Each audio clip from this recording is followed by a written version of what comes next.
There is one topic in which I strongly disagree with Richard, and I will get to that in a moment. Fit, formidable, and fantastic.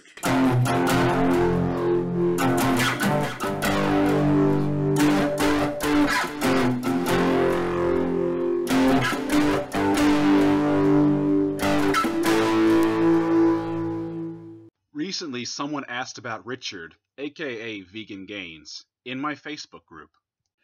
So I figured I would do a video covering this trending topic. I like how blunt Richard is. I like how he gets that vegan message out there in an in-your-face and in an articulate and unapologetic manner.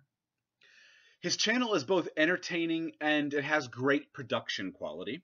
And I am happy to have him on our side as a vegan. My only advice is to keep yourself safe, Richard. You are now a public figure who is putting out a very aggressive message, and it's pissing a lot of people off, and some who may not be very mentally stable and can even be possibly dangerous. For instance, someone apparently posted Richard's home address on a Mark Laubliner video, but Mark deleted it. There is always a possibility of legal action, too. And we could even draw parallels to YouTuber Jason Blaha versus Lane Norton. Richard seems like a smart guy, so I'm sure he calculated the risks and the benefits of what he is doing, and I'm sure that he is exercising proper precautions in his life. I like your work, so keep up the good fight. Now, where I disagree with Richard. I'm going to explain each disagreement that I have in detail, but with one warning. This is going to get very technical, and I'm going to get all scientific up in this shit. But now on to macros. I generally recommend eating an 80-10-10 macronutrient ratio, which means 80% of your calories coming from carbohydrates, 10% coming from protein, and 10% coming from fat. I strongly disagree with this. First, percentages without a specific caloric value are quite arbitrary, actually. I actually prefer myself to go with grams per pound or kilogram as an athlete, which is a fixed amount. For instance, 10% of protein at 2,500 calories would be about 62.5 grams, but at 3,000 calories, it's 75 grams. Do you see what I mean by arbitrary? It really depends on the overall calories. So if you're going to use percentages, you should say something like X percentage of calories from Y macro at X amount of calories. What if your body weight, sport, or amount of exercise requires 150 grams of protein? Let's get theoretical here. Using 80-10-10, you'd require 6,000 calories to hit that 150 gram protein mark. That's a fuck ton of calories. And let's say you only weigh 165 pounds. That might be an extreme caloric surplus of just over 3,500 calories above your maintenance level. Depending on your metabolism, of course, and thus you'd risk gaining fat to hit your protein goals while utilizing 80-10-10. And like I said before, I generally recommend keeping your fat intake low, no more than 10% of daily calories. I recommend a slightly higher minimum.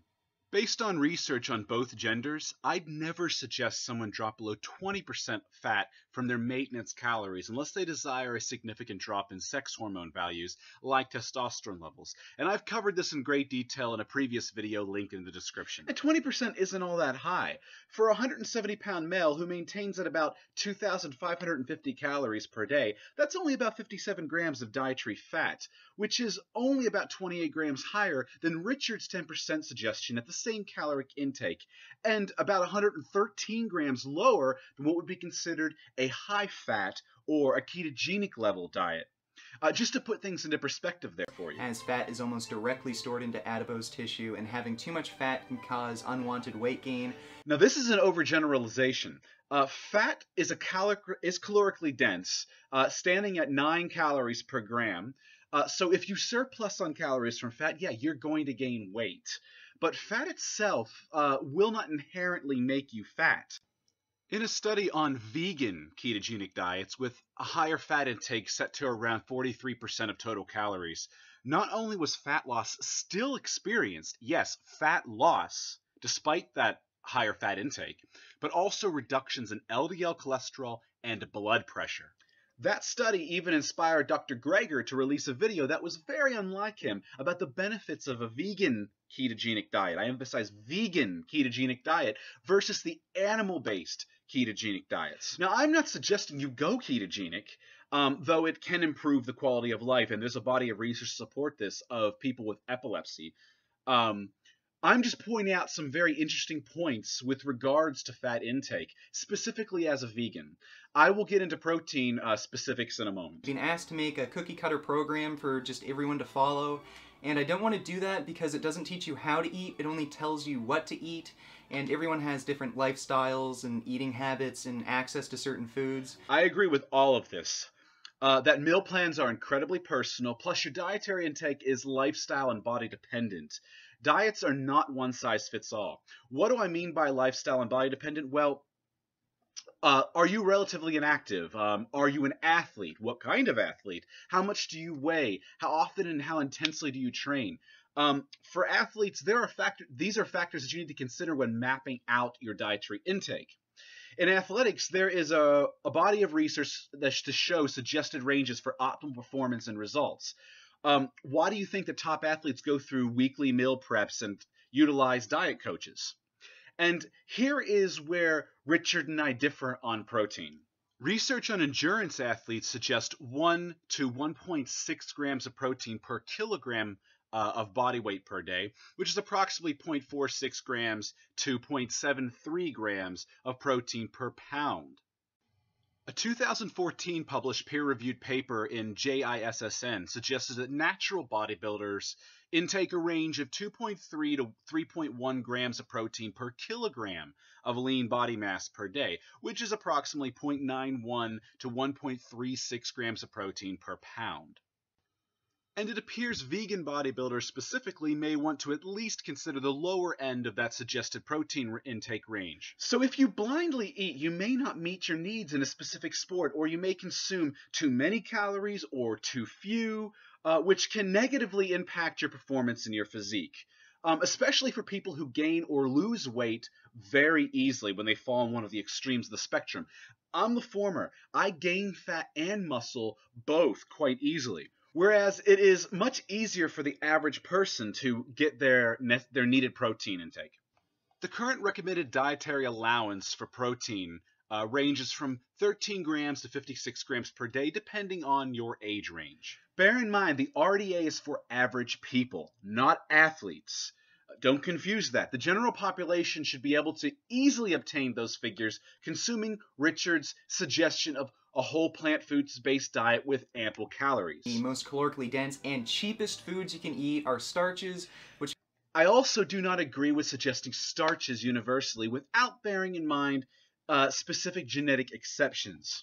In a global piece of research published in 2014 that spanned participants from east to west, half of the study participants lacked an appropriate number of a specific gene required to properly pre-digest starches, which raised their obesity risk by 8 times. And this demonstrates that the starch solution, for instance, by Dr. John McDougall, is not an appropriate dietary method for everyone. There is no one-size-fits-all with diet, and that's really about it. He feels it works for him. Those are my disagreements and why. In the end, do whatever you want. It is your body, it is your goals, and since we're all eating ethically, no harm to anything else. If you would like to hear and see more about my results as a vegan, check out my previous video and current channel trailer, which is titled Full Natty Vegan Gains. I've linked it in the description below. I'd also like to give a shout out at this point to Vegan Cheetah, and I'd like to thank him as well. His recent video he just did called Ethical Gains, which he had borrowed from me. He gave me a shout out in that video and asked people to subscribe to my channel. So thank you for that. I really appreciate that. I don't expect anyone to give me shout outs or to help me in any kind of way, but I appreciate anything that I get in life or anything anyone does for me. So I wanted to thank you for that, genuinely. Again, I love your channel, Richard. I love your work. I respect what you're doing. We just have some disagreements, obviously, in dietary intake, but whatever. We're all vegan in the end. I just thought these were things that were worth pointing out, especially for athletic viewers out there or bodybuilders who might be looking to convert to the vegan diet. Anyway, I will see you guys for another episode. Until then, stay fit, stay formidable, and stay fantastic. See you around.